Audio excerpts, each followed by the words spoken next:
तो अमेरिका और ईरान के बीच अब टेंशन पूरे चरम पर है। नमस्कार, मैं हूं नीलू और आज है 11 मई और देखिए आज से लेकर कल देर रात तक कुछ बड़ी खबरें सामने आई है और इससे लगता है कि अब सीज फायर एक तरह से कह लीजिए कि खात्मा होने के कगार पर है और यहां से लड़ाई तेज होने वाली है, क्योंकि अब अपनी अपनी बातें हम आपको पहले बताएं कि पहले तो शर्त जो थी ट्रंप की तरफ से, अमेरिका की तरफ से 14 प्रस्ताव जो ईरान के पास भेजे गए थे उस पर अब ईरान ने जवाब दे दिया है और उसके बाद अमेरिकी राष्ट्रपति डोनाल्ड ट्रंप का भी बयान सामने आ गया है और साथ ही साथ उन्होंने नेतन्याहू से भी बातचीत की है। तो क्या ये मान के चले कि अब जो स्थिति और परिस्थिति बन रही है पूरे मिडिल ईस्ट में और ईरान अमेरिका युद्ध के बीच में, तो अब शांति वार्ता कहीं ना कहीं डिरेल हो रही है।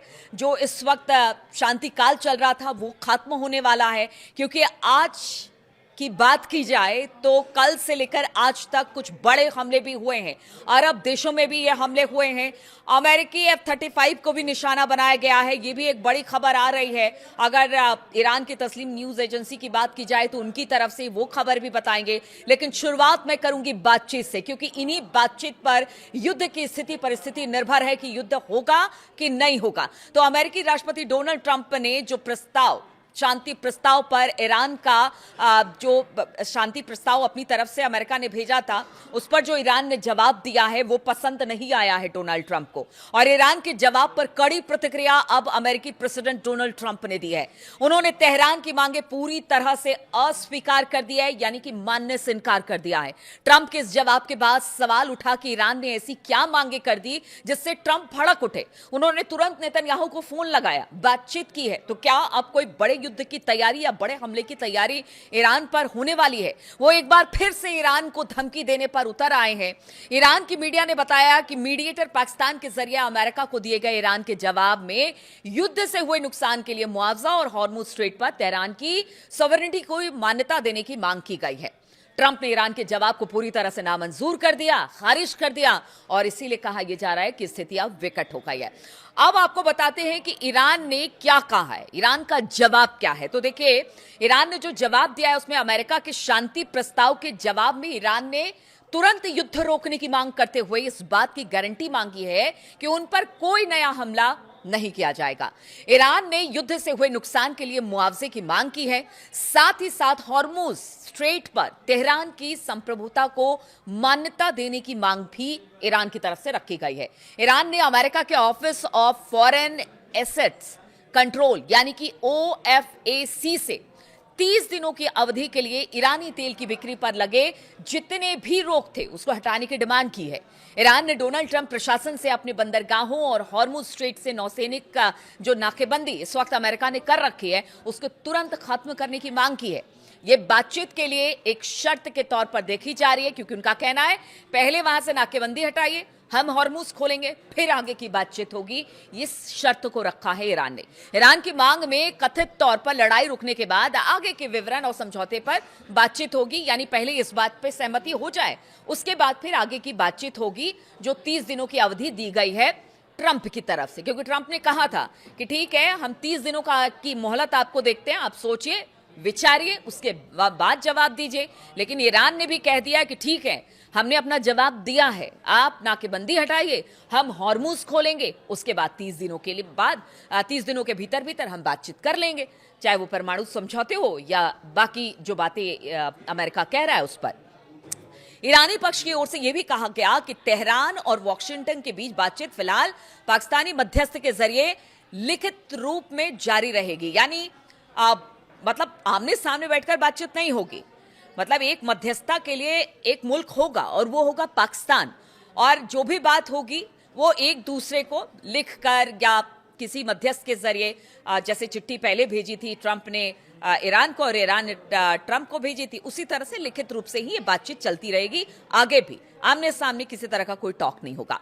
ईरान ने 20 साल तक यूरेनियम संवर्धन रोकने को लंबा समय कहा और अपनी परमाणु सुविधाओं को नष्ट करने में किसी भी कदम को खारिज कर दिया। उन्होंने कहा कि नहीं, हम 20 सालों तक तो अपने कार्यक्रम, जो परमाणु संवर्धन का कार्यक्रम है यानी यूरेनियम इनरिचमेंट का कार्यक्रम है, वो 20 साल बहुत लंबा साल होता है, हम नहीं बंद करेंगे, और इसको मानने से साफ इनकार कर दिया।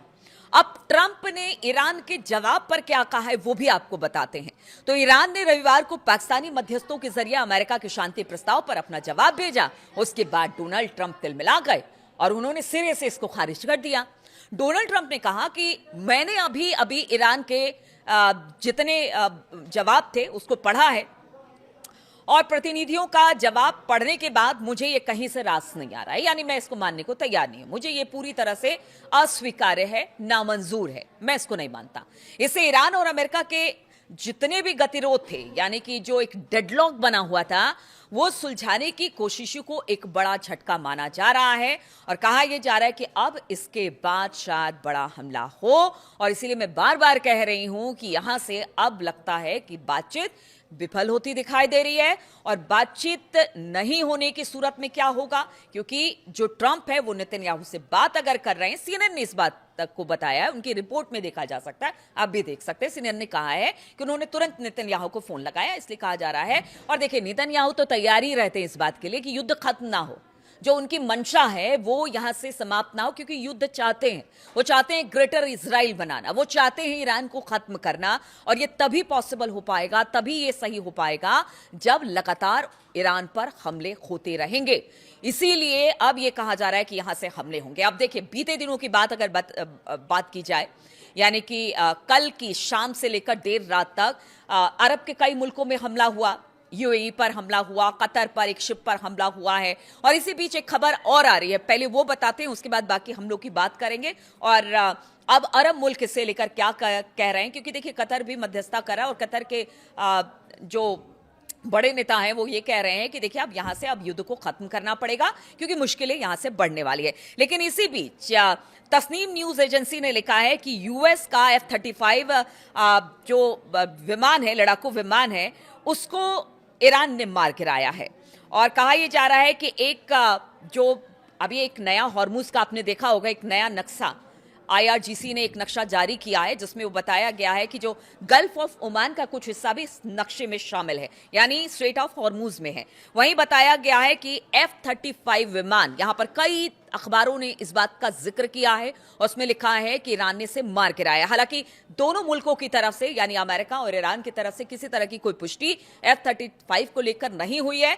लेकिन जो खबरें सामने आ रही है, और खास तौर पर तस्लीम न्यूज एजेंसी की बात की जाए, तो उसने लिखा कि एक F-35 को गल्फ ऑफ ओमान में इमरजेंसी, मतलब एक तरह से कह लीजिए कि 7700 कहा जाता है कि जब भी कोई इमरजेंसी सिचुएशन आती है तो ये कोड दिया जाता है, उसका जिक्र हुआ, उसको इंटरसेप्ट किया गया है, उस बातों को सुना गया है। और ये पूरा हॉर्मुज का इलाका है जहां पर एक इमरजेंसी कोड भेजा गया और उसके बताया गया कि F-35 विमान जो है वो इस वक्त इमरजेंसी मोड पर है, किसी तरह की कोई दिक्कत आ गई, खराबी आ गई है। अब देखिए, ये पूरा इलाका स्ट्रेट ऑफ हॉर्मुज में आता है, इसलिए कहा यह जा रहा है, कुछ ने तो साफ साफ कह दिया है कि देखिए वहां पर तो ईरान ने F-35 को मार गिराया है, लेकिन अभी तक कोई आधिकारिक पुष्टि नहीं हुई है। खैर, एक आध दो दिन में उस बात की भी पुष्टि हो जाएगी। लेकिन अगर बात की जाए अरब के दूसरे मुल्कों की, तो यूएई हो गया, दुबई के आसमान में भी ड्रोन देखे गए जिसे इंटरसेप्ट कर लिया। दुबई की जो वो है एयर डिफेंस सिस्टम है, उसने इंटरसेप्ट कर लिया, वहां पर मार गिराया गया। इधर कतर में एक मालवाहक जहाज को भी निशाना बनाया गया है। तो लगातार अरब मुल्कों पर भी हमले हो रहे हैं। हालांकि इससे पहले भी ईरान ने कहा था कि अगर उन पर हमले होंगे तो फिर वो जितने भी अमेरिकी सैन्य ठिकाने हैं उस पर हमला करेगा। और ये जो अरब मुल्क हैं, जहां जहां पर कल देर शाम से लेकर रात तक हमले हुए हैं, उन सब जगहों पर अमेरिकी डिफेंस सिस्टम मौजूद हैं। और साथ ही साथ वहां पर उनके एक तरह से कह लीजिए कि पूरा साजो सामान है अमेरिका का, एयर बेस है अमेरिका का, इसलिए उस पर हमला किया गया है।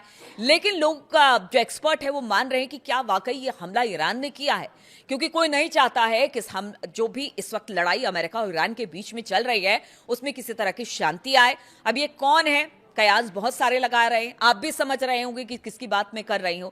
तो क्या ये चाहकर भी कुछ लोग ऐसा है कि वो बात नहीं करना चाहते, शांति वार्ता नहीं होने देना चाहते हैं, इसलिए अरब मुल्कों पर हमले हो रहे हैं। अगर कतर की बात की जाए तो जो उसके बड़े नेता है वो पहले ही कह चुके हैं कि देखिए हम मध्यस्थता को तैयार हैं अगर ईरान चाह ले, लेकिन ईरान जो हमले कर रहा है वो कहीं से सही नहीं है। और अरब मुल्कों को टारगेट करके सीधे सीधे अमेरिका को भी चुनौती दी जा रही है। तो ये सब कुछ पीछे कुछ घंटों में हुआ है और इन्हीं घंटों के बाद ये कहा जा रहा है कि हो सकता है यहां से बड़े युद्ध की तरफ अब अमेरिका और इजराइल और ईरान आगे बढ़े।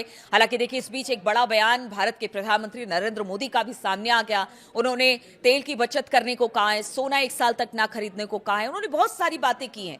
तो क्या ऐसा मान के चले कि शायद अब भारत को भी लग रहा है कि यहां से हमले तेज होंगे, स्थिति और बदतर होगी और शायद आगे आने वाला समय मुफीद नहीं होगा। इसलिए प्रधानमंत्री की तरफ से भी एक तरह से लोगों को आगाह किया गया है कि अपने पैसे बचाइए, फॉरेन करेंसीज बचाइए, विदेशों में आप जाकर अभी फिलहाल तो 1 साल तक विदेशों में ना जाए, घूमे फिरे ना। तो बहुत सारी बातें हैं जो कि भारत के प्रधानमंत्री ने भी लोगों के सामने रखी है। उन्होंने कहा है कि सिचुएशन को, भारत की जनता को इस सिचुएशन से निपटना होगा।